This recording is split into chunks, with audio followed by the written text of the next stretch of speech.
Sanibonani Dumelang, good evening and welcome to episode 252 of the Private Property Podcast. I'm your host, Uzamantungwa Khumalo. It's a Tuesday edition of the Private Property Podcast, and if you're joining us for the first time, welcome to it. You've certainly missed out on quite a number of great episodes, so do make sure that you go to our Facebook or our YouTube channel to not only subscribe, of course, on YouTube, but also to catch up on all the great episodes that you have missed out on. To all our regular viewers, welcome to it. It is the time in the evening where we tackle a hot property topic that will help us make better property decisions. This is, of course, the only daily property show in South Africa that helps you on your property journey. And it doesn't matter whether you're looking to buy, to sell, to build, or whether, of course, you're a tenant or a landlord, or perhaps still living at home. This is certainly the show that's going to help you navigate the very intimidating space of residential property. And of course, you can always get in touch with us here on Private Property across our social media platforms. You can find us on Twitter, on Facebook, on Instagram, as well as our YouTube channel. Do make sure that you subscribe to our YouTube channel, where you'll also be able to find the great shows that we have on our platforms. I am talking, of course, not only about this show that comes to your screens every single weekday at 7 p.m., but also the First Time Home Buyers show that SC Claassen brings to your screens every single Wednesday at 8 p.m. And on that show, she's always in conversation with somebody who's walked that first-time home buying journey and has gone on to grow their property portfolio from strength to strength. So do make sure you check out that show and, of course, watch every single Wednesday to get a view of who she's in conversation with and learn a thing or two from navigating buying that first property to growing your property portfolio.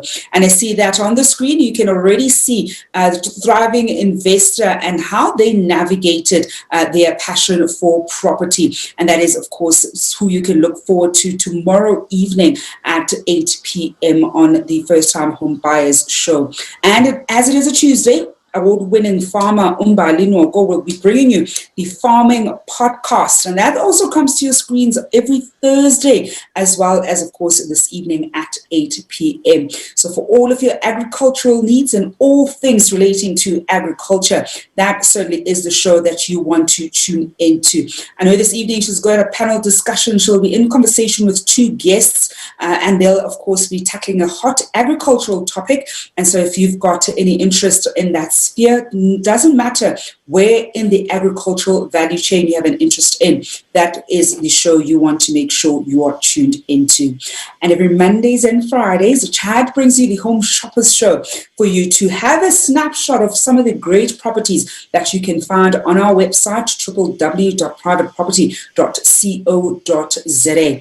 So do make sure that you connect with us across our social media platforms, watch the show, and of course, share the lives so that your friends on Facebook and across the other social media platforms can get in on the property action.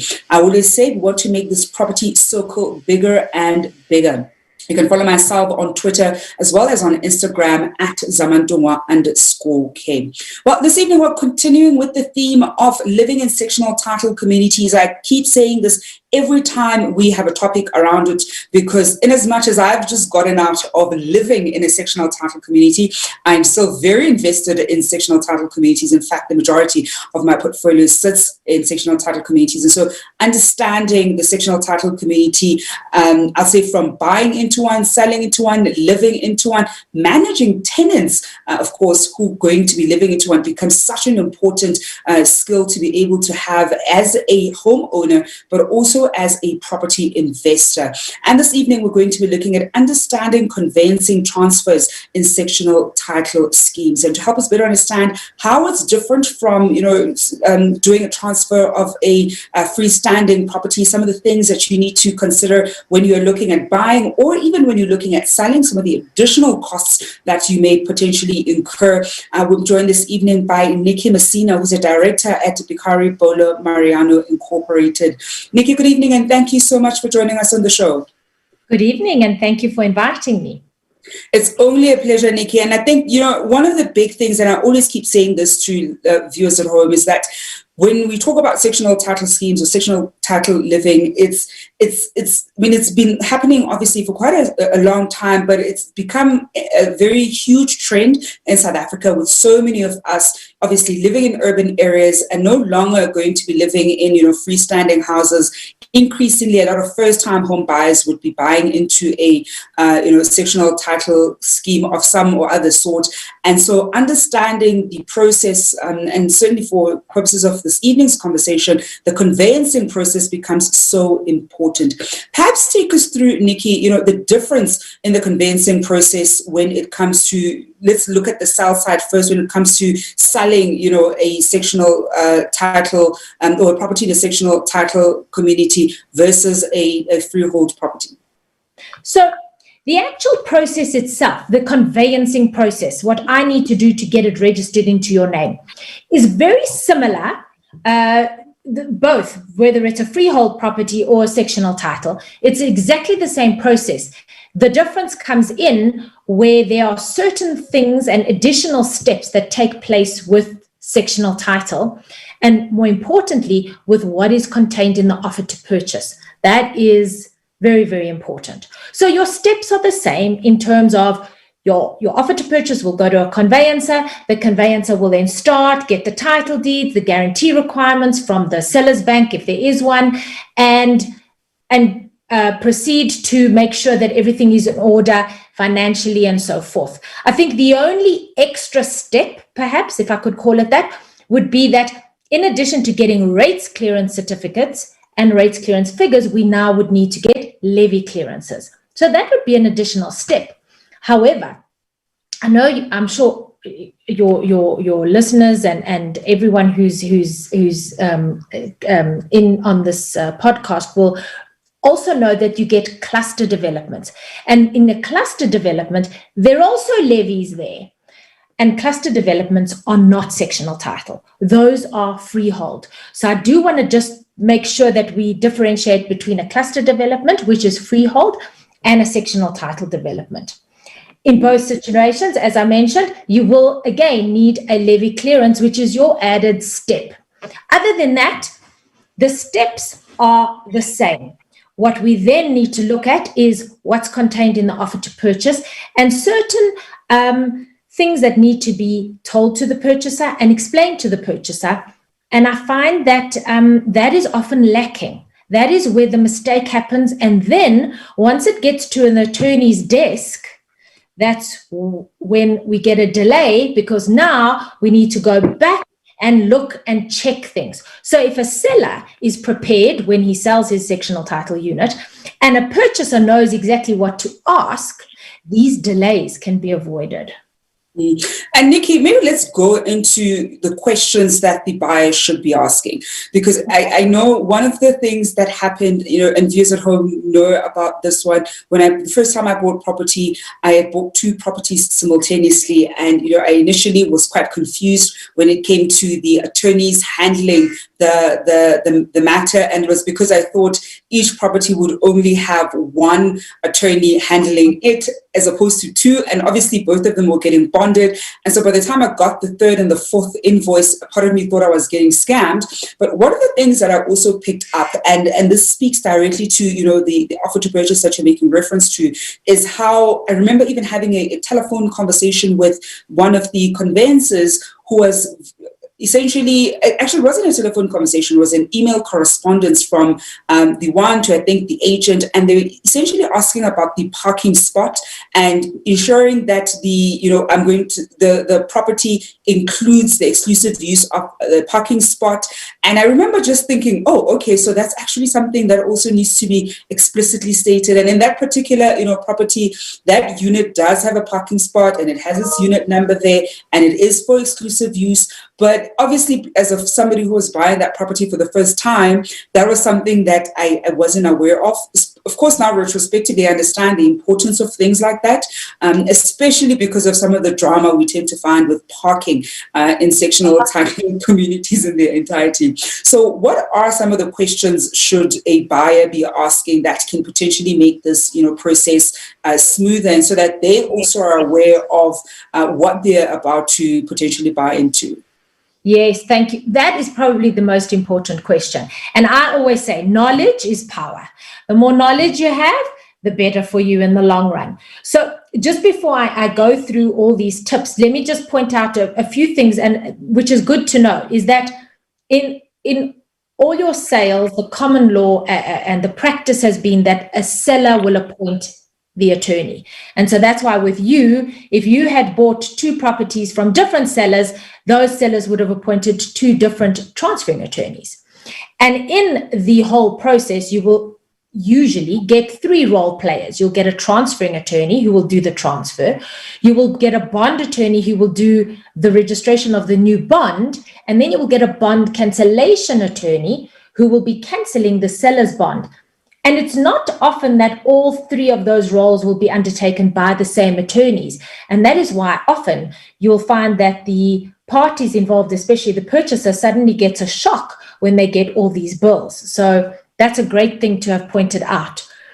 My top tips of what a purchaser should always remember going into buying a sectional title unit, and what to ask, and make sure it's clarified, number one, and then put in writing in the offer to purchase. The first thing is get a copy of the rules. Ask the agent and the seller to please provide you with a copy of the rules, because the rules will tell you things that, such as, can you have pets? If you can have pets, is there a limitation of what kind of pet? Could it be cats but no dogs, and so forth? Check that, because that has caused huge problems.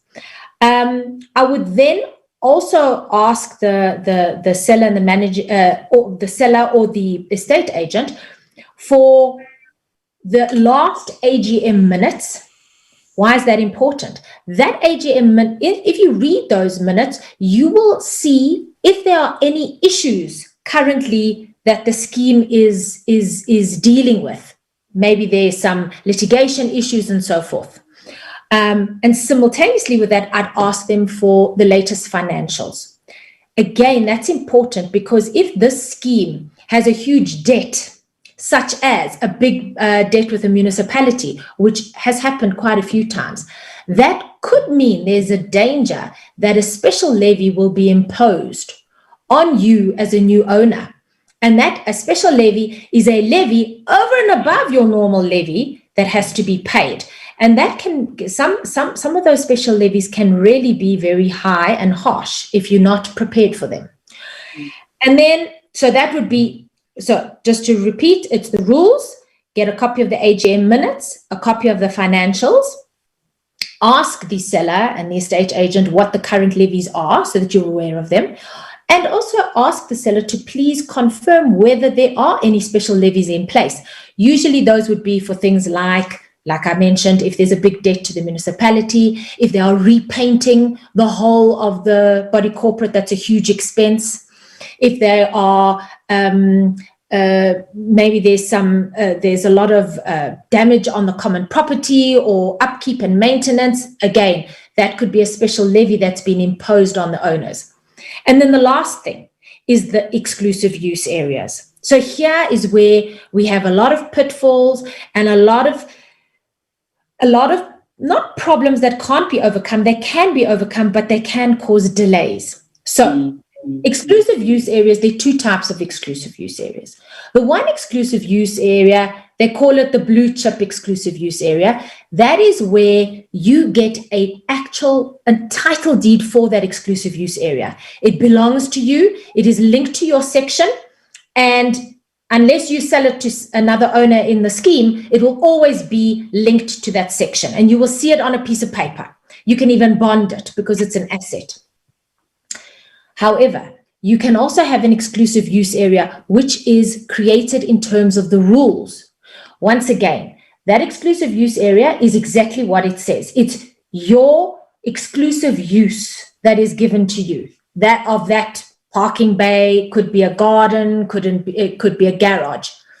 The difference, though, is that you're not going to get a title deed for it, and the body corporate could come together and with a resolution, they could change it.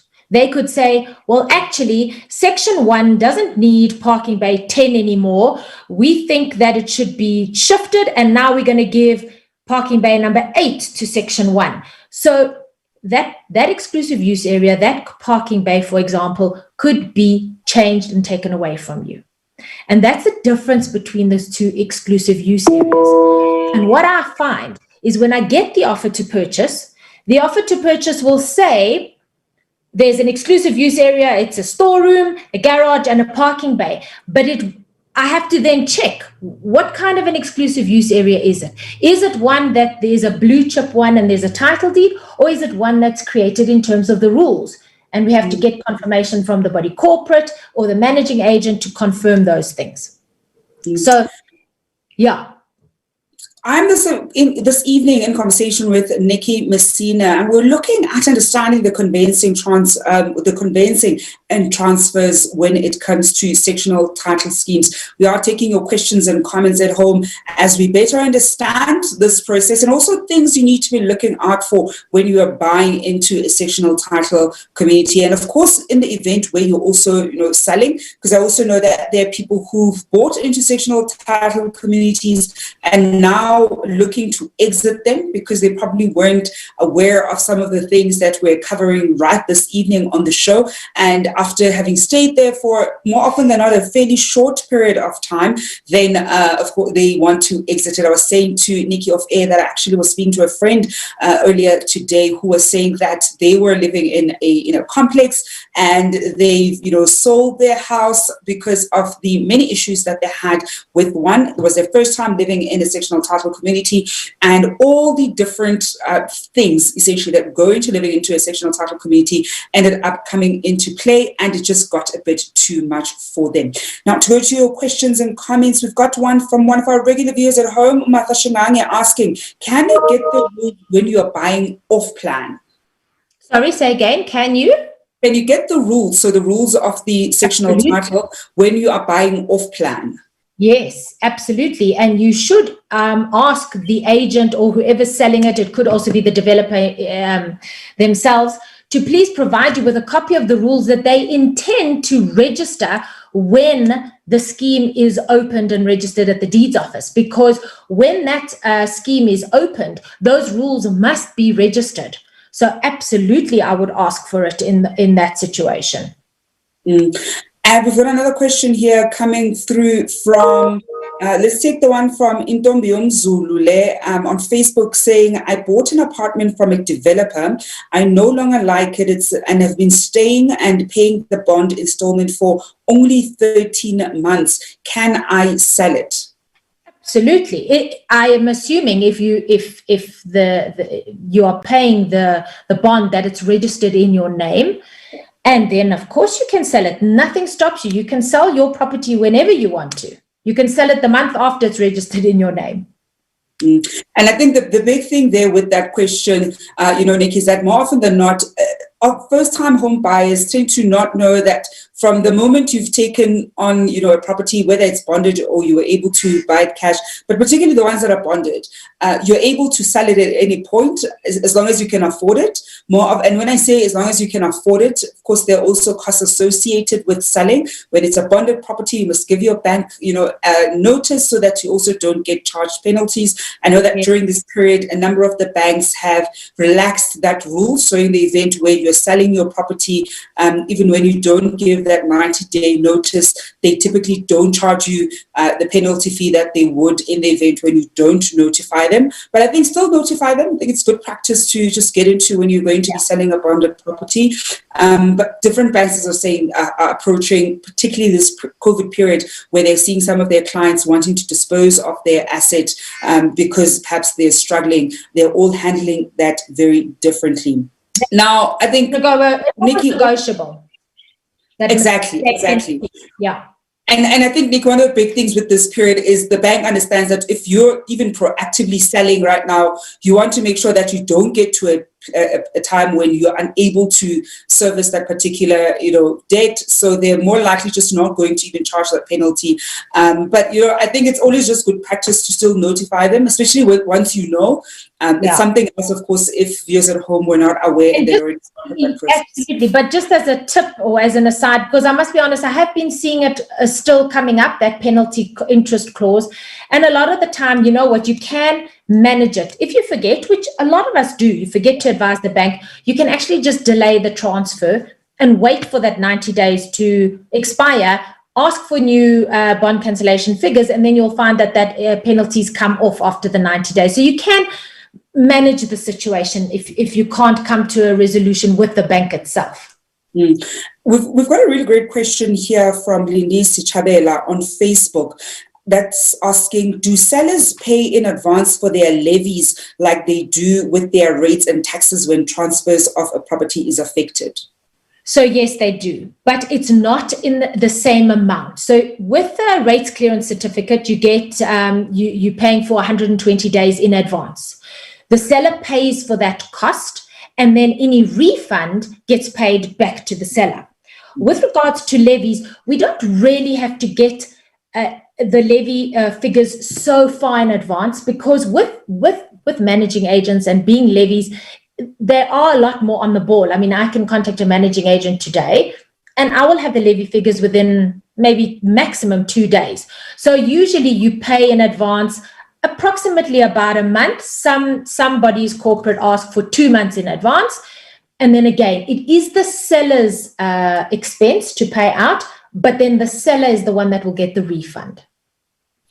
And Nicci, I want us to then look at the role that the body corporate, perhaps in more particular, the trustees play in a sale of a sectional title unit, if any, because I'm sure, viewers at home, if you've never bought into a sectional title community, you're not aware of what's happening, we'll say, on the inside of the sectional title itself. So what role do the trustees play when you have decided to sell your particular property in your respective sectional title community? Nothing. The only role they play is to issue a clearance certificate once they have given the levy clearance figures for that particular unit. So it's not like they need to give you permission, because at the end of the day, that would affect your ownership. You own that property and you are free to sell it. The only limitation, as I said, is that they have to issue levy clearance figures. Those get paid, and then a levy clearance certificate is issued so that the transfer can proceed. So they can't halt it or stop it unless there's some kind of a dispute between the body corporate and the seller. We've got a great question here from Tsepo Mkhubudi on Facebook, who asks, what are the I lost you. Hello? Transfer has been. Nicci, I'm saying the question, sorry, I think our connection may have just been slightly unstable, and I suspect it may have been on my side. I was saying we've got a great question from Tsepo Mkhubudi on Facebook asking, what are the next steps for a buyer after the transfer has been completed? So the next steps, obviously, once transfer is completed, so I'm assuming that means the viewer is saying registered. It's now in your name. So depending on what the agreement says, you will take occupation of the property. The new owner must go to the council and just ensure that they are registered with the council in terms of their consumption. That, though, could vary. It depends on each body corporate. Some bodies corporate get charged a bulk electricity amount, and then there are separate meters to each unit. So you don't have to physically go to the municipality, but there are a few that now you pay the electricity by yourself. If that's the case, then obviously you need to just go and open up a consumption account with the municipality. The new owner doesn't need to open up a rates account. That gets done automatically between the deeds office, municipality, and the attorneys. The attorneys and the deeds office will advise the municipality that this unit now belongs to somebody new, and they will give them all the details. So there's nothing on that side. Similarly, with regards to levies, the body corporate will have all the new owner's details, which will be done by the transferring attorney, and then they will start sending the new owner the levy statement and so forth. My advice would be, if a new owner is not getting, let's say, within a month to 6 weeks, if that new owner is not giving a levy clearance statement, a levy statement or a rate statement, start querying it. Check with the municipality, check with the body corporate, something may have gone wrong. Reason I say that is that when you wait and do nothing, you could end up with 8 months down the line having a huge bill to pay because something went wrong administratively. So that would be my advice to the new owner. And obviously, when it comes to bond payments, that again, if you were getting a bond, the bond gets registered on a particular date. You would have signed bond documents with a bond attorney, and in those documents, you would have specified on what date you want the bond installment to come off. And so you can expect that after date of registration, when that next date comes along, your installment will go off. You know, Nicci, I'm glad that you've pointed that out, because I was mentioning it in yesterday's episode about how with the first few properties, I had not received the rates amount from the municipality. And at the time, I didn't even know that I also had to pay the municipality. I knew I had to pay levies, so that I was quite clear about. And I think in my knowledge at the time, I thought whatever levy I'm paying is essentially inclusive of municipal services, as opposed to also having a separate municipal account that I need to service every month. And it was probably after 2 or 3 months, I started getting SMSs about an account that's in arrears. And I was just unclear about what was happening. Ultimately, I ended up being able to resolve it. Luckily, it wasn't too far down the line. And I think the amount was probably like 2,000 or 3,000 or something, which was quite manageable at the time. So I can only imagine if that happens for an extended period. And the next thing you know, it's 8 to 12 months down the line, and you've got this big bill that you were unaware of. We've got a great question here from Umziwake Cekwane on YouTube asking, if you have a paid up property, do you still need bond cancellation attorneys? Okay. So if you had a bond and it's now paid up, but it hasn't formally been cancelled in the deeds office, you then do need bond cancellation attorneys. They need to formally cancel that bond. Even though there's a nil balance, they've got to formally cancel that bond in the deeds office. The cost is in the region of around 4,500 Rand to cancel a bond, regardless of what's owing or not owing. One thing I'd really want to point out to anyone who wants to cancel the bond, if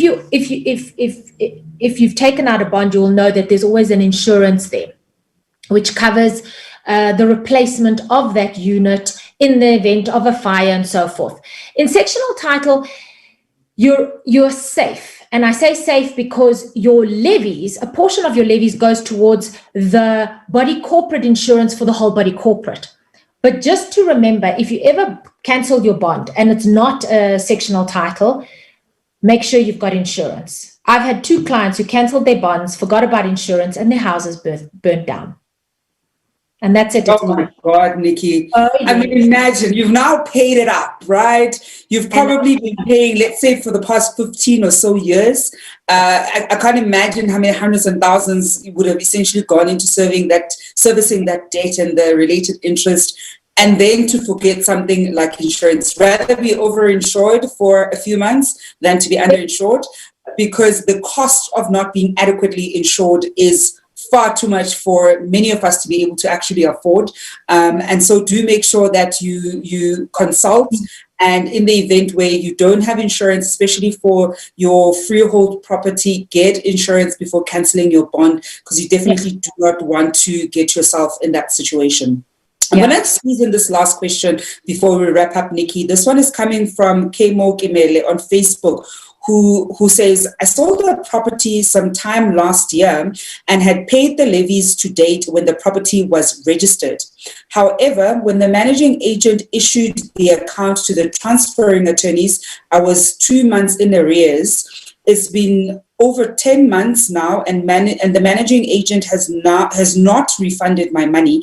What are the steps to take without declaring a legal dispute which may attract additional legal costs?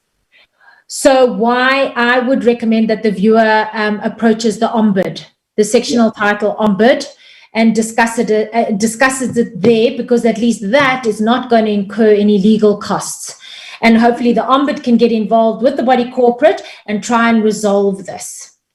And I mean, the big thing, CSOS, and we've spoken about CSOS before, came on the show. So their services are really great. That's CSCOS, if I remember, CSOS. So just look at the ombud and be able to go to their website. Website is relatively updated. I mean, I was there not so long ago. I saw they'd even put up a lot of how they are operating now during COVID. So I think do reach out to them and get a sense of how they can assist. This is essentially something that fall within the ambit of their mandate. So it's something that they would be able to help with. And as Nicci pointed out, you won't incur any additional amounts, especially because this is something, I mean, you've exited that particular property. So you definitely also don't want to have to spend more money on that particular property. Nicci, before I let you go this evening, any additional tips for our viewers at home when it comes to, conveyancing and transfers in sectional title schemes? I think ask questions. That would be my advice. Don't just accept things, ask questions. People are here. We're always happy to help and to answer any questions. And there's never a stupid question. The more you ask, the more you will know.